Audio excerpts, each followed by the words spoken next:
The former teammates looked pretty friendly this past weekend in London. Let's we saw go. them backstage at a Travis Scott concert. And from what I'm told, the two former teammates are back on good terms now, despite Harden forcing his way out of Brooklyn just 6 months ago.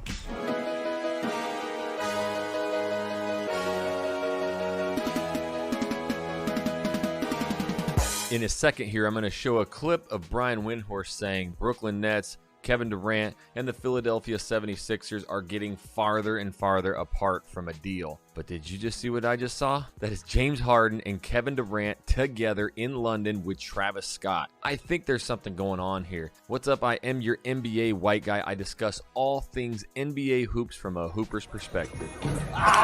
Not somebody who just sits behind a desk and has never dribbled a ball. And if you like that kind of content, then make sure that you tap that subscribe button and you click the bell so you're notified every time I do a new video. It's no secret, Kevin Durant wants out of Brooklyn, or at least he wants the general manager, Sean Marks, and Steve Nash, the head coach, out of there, but he's done with. And again, from a hooper's perspective, when you get to this point to where you just don't want to be somewhere, it's like moving to a new area, a new city, or quitting a job. As soon as you start thinking about it, you've got one foot out the door and the second one's coming right behind it. It's unfixable. This is something that's not going to be fixed. And now I want to play a clip from Brian Windhorst just today about where they're at with these trade talks. But at the same time, I'm going to give my hooper's perspective of what I think seeing Kevin Durant and James Harden together in London. Yeah, Malika, what's kind of developed over those 47 days is we now kind of have two different negotiations. One, of course, is with all of those teams interested in Kevin Durant and the Nets, and we just haven't seen significant traction in any of those deals. The Nets asking price is very high,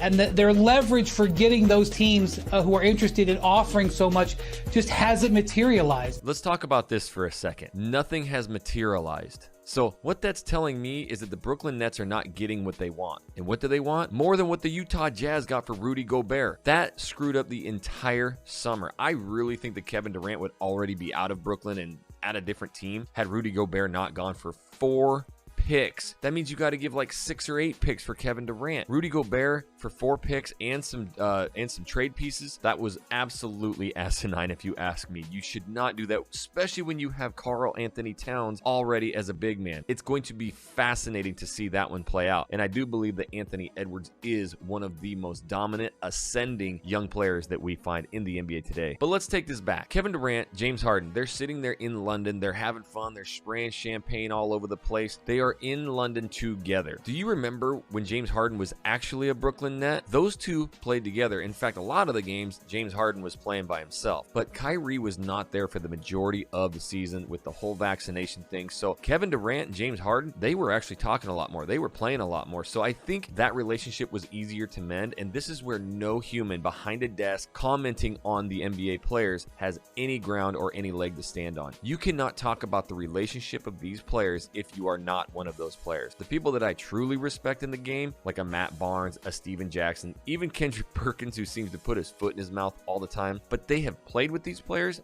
and they are ex-players. And guess what you hear them saying? I'm not quite sure why James Harden left. So Stephen A. and some of these analysts out there making up these statements that I have connections, I think it's all hot garbage. These dudes love to play together. It just didn't work out in Brooklyn. They did not have the pieces around them. They were not all healthy together. Kyrie wasn't even there for the majority of the season. That kind of ticked off James Harden like, dude, I'm out here balling every day and nobody else is playing with me. But here's the situation. If they can get Kevin Durant over to Philly, that is nasty. Now, I'm a Laker fan. I'm a LeBron fan. I'm wanting Kyrie to get over to the Lakers. So honestly, this move of getting Kevin Durant over to Philly opens that door up even more. I think that's probably your East and your West contenders right there. But you might look at this situation and go, you know what? You've got Joel Embiid and he's scoring 40 points a game. He's a ball hog. He has to have the ball. Kevin Durant has to score 30 a game. You know, Harden's a scorer, all this. Look at the situation again that happened in Brooklyn when James Harden was healthy and playing. He turned into an assist machine. He was getting like 12, 14, 16 assists a game, facilitating. And that's when we were actually talking about, dude, he has accepted this role. From a hooper's perspective, to watch James Harden go into Brooklyn with 2 megastars and go, you know what? I'm just going to be the point guard. I'm going to dribble and pass and kick. Everybody in the league knows that he wants to go through his legs about 4 or 5 times, drive in, get fouled.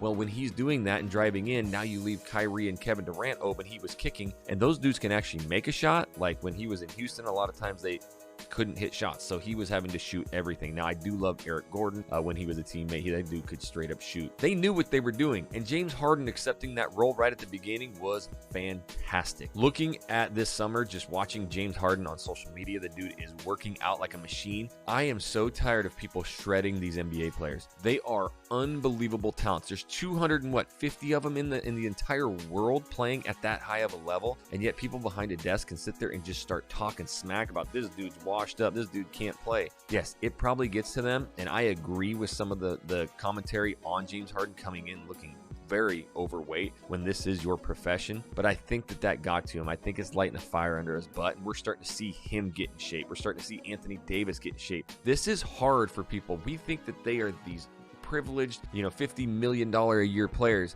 They're human beings and they have feelings. Even me in college, when we would go on a losing streak or have 2 games lost or something, and the news just starts eating us up, man, we're sitting in the locker room just like heads down. It is tough to get over. So I couldn't even imagine getting thousands, hundreds of thousands of tweets and posts and Instagrams and every analyst out there saying you're trash. He's not. The dude's going to come in. Him and Joel started playing good together. You get a Kevin Durant out there on the wing. That is a nasty squad. I don't care who it is. Now, you're probably going to have to get rid of Tyrese Maxey, which is another ascending player. Everybody in the league knows that player. He's balling out. But you get a caliber talent like Kevin Durant. I truly think this is something that the Philadelphia 76ers are looking really hard at. But they're not going to give away 4 or 5 picks. I don't even know if they have 4 or 5 picks. And that's what Brooklyn is wanting. So, the Rudy Gobert trade was just absolutely devastating for the league. It's almost like the Tyreek Hill contract in the NFL, 5 freaking picks that Miami gave up for him. It just completely erases the markets on these players. So I would imagine Kevin Durant right now is like, dude, Rudy, I cannot believe he got that much. What were you thinking, Minnesota? Kevin probably could have been on one of these top teams that he wants to, whether, and again, we're just hearing speculation from people. We don't actually know where he wants to go, but he did say he wants out. I have that Hooper's perspective too, to where I truly think he wants to stay in Brooklyn. Jay-Z's there. He just wanted Kyrie Irving to get that extension. He wants to hoop with Kyrie Irving in Brooklyn. I think he was playing that card to try and get that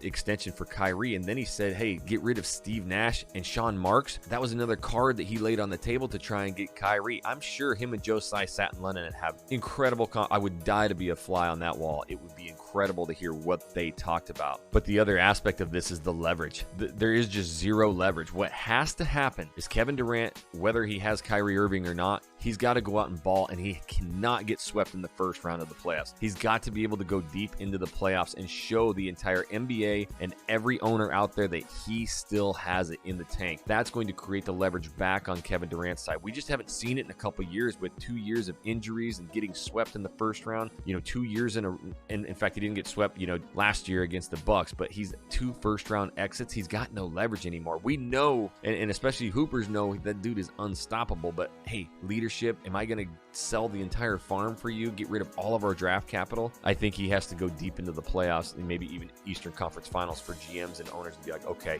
he still has it, we'll trade for him.